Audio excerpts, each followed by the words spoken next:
Hi, I'm Dave Monty and welcome to my video series, Everything Villages. Today we're going to do a quick market update. It is the middle of August in 2021, so stay tuned. If you like my free 40-page guide, Buying and Selling a Home in the Villages, just email me at davemontysales@gmail.com and I'll send you out your copy. Just a few months ago, I put out a video which talked about when is it the best time for buyers to come into the market to look for a home. And ever since I did that video, the market has been incredibly crazy. It has been consistently not the best market for buyers. We've had continued increase in pricing and inventories have remained very low.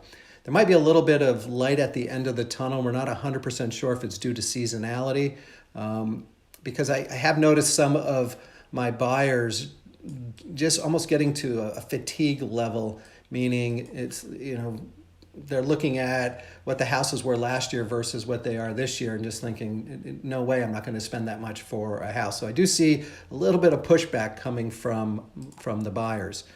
Like I said, it feels like it is slowing down slightly. We're not 100% sure if it's due to seasonality or not.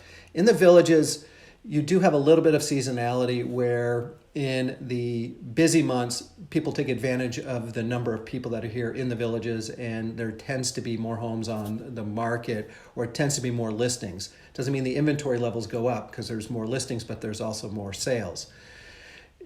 I would say that in the villages, better than anywhere else in the country, there is a constant number of homes coming on the market. Unfortunately, at this stage in a lot of people's lives, you've got spouses, something might happen to one or the other, it might require assisted living.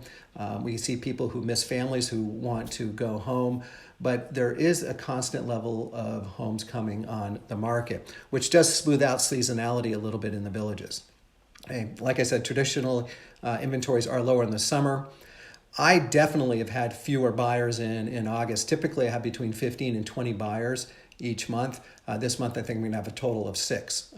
The interesting part is I've had much more success with my 6 clients than I did with my 20 clients back in July. I think part of that is that clients like to have a little bit of time to make a decision. In July, it was just so hectic that you're sitting with the clients and they like this house and say, we should just stop and go make an offer because there's a good chance this house will be off the market by the time we're looking at the other homes. And that does happen quite a bit. So I do think just having a little bit more of a relaxed atmosphere has allowed the buyers to make more informed decisions. I'll do it. So I rarely take these opportunities to make it for a commercial for myself, but that's kind of how I operate. I never pressure a client. I never sell a house to my clients. What I do is provide information and enough information so my clients can make an informed decision. I'll have opinions. We'll talk through those. But at the end of the day, I view it's my goal is to educate you in this market, make sure that you're making a purchase decision based on what you are looking for in a home, as well as making sure you don't spend too much money. And I'll show you where I do that.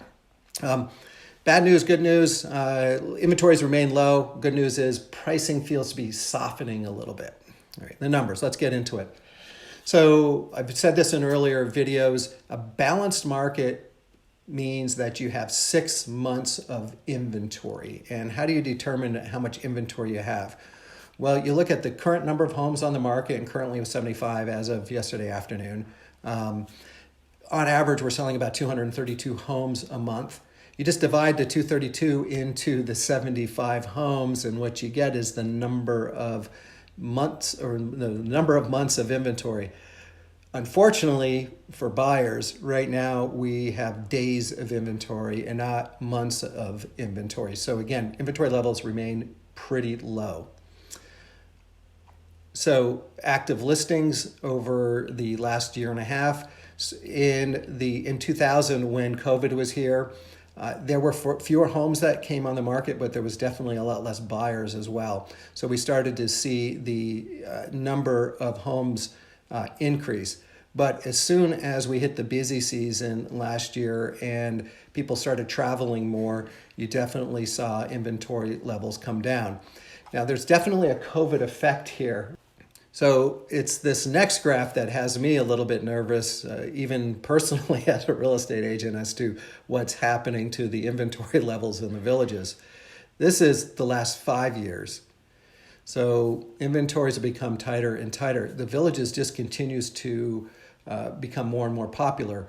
They advertise basically through word of mouth at this point.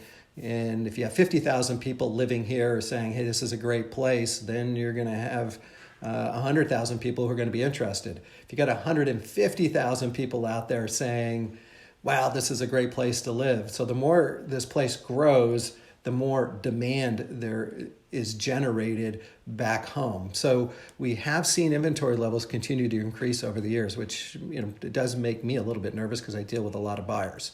All right. The other thing that happened, right, and this is directly correlates to one of the pricing slides I'm going to show you, but days on market, starting right in February, end of March, they went down. Right now, we're currently at 16 days on the market on average, which is ridiculous when you know that there are 10, 20 homes up there that have been on the market for months. Those are the ones that need a little bit of help. So anything that is average, decent, priced semi-correctly is still flying off the shelves here. Prices of homes. Since we only have 6 months worth of data for this year, or 7 months, I only used the average price between January and July for each of these years, okay, just so we could compare and contrast. And what kind of stood out to me is that while this year feels like the prices have gone through the roof, they haven't increased any more than a typical year. In fact, it's actually a little bit less than the last few years at the beginning of the year. So I think what people are seeing, though, is that the prices have been, and this is a year and a half, have been increasing slightly through last year, but just slightly. That's a moving average. And then all of a sudden, right at the end of March, or right at the end of February, March, all of a sudden just prices just shot up. So I think this is what people are seeing. So if I take it from the beginning of the year, it's kind of a clean, straight line, but all of the growth has been in the last 2 to 3 months here in pricing. So this is what people are seeing. So there's a little bit of good news. We are starting to see the pricing soften slightly. I mentioned that earlier in the video where just buyers are just saying, no more, I'm not going to pay that exorbitant price. And we have started to see homes that feel like they're priced a little high, sit on the market a little bit longer, no matter how nice they are. So we're seeing pricing start to come down to reality, but I'll show you what the new reality is. Anytime I help a client make an offer, the very first thing I'm going to do is give them all the information so we can make an informed decision on where we want to offer, how high they're willing to go, etc. Probably done 40 of these over the last 3 months, so I have a really good pulse on this particular market. When you do a comp, you come up with a range of prices, and typically it's pretty easy to, once you've got that range, is it something that's really nice is priced up in here, an average home is priced here, and a below average home is priced here. But what I have been seeing is that almost every home my clients are looking to make an offer on, whether they're average or above average, are above this range. And I've talked some clients out of it where it's way up here, but the challenge is that as soon as someone buys this house or paying too much for this house, that becomes the new high. Okay, so my new high level is up here, and people continue to price higher, and they continue to price higher. Another thing that was happening is that they priced just above the high range, a little bit further above the high range, and even further above the high range.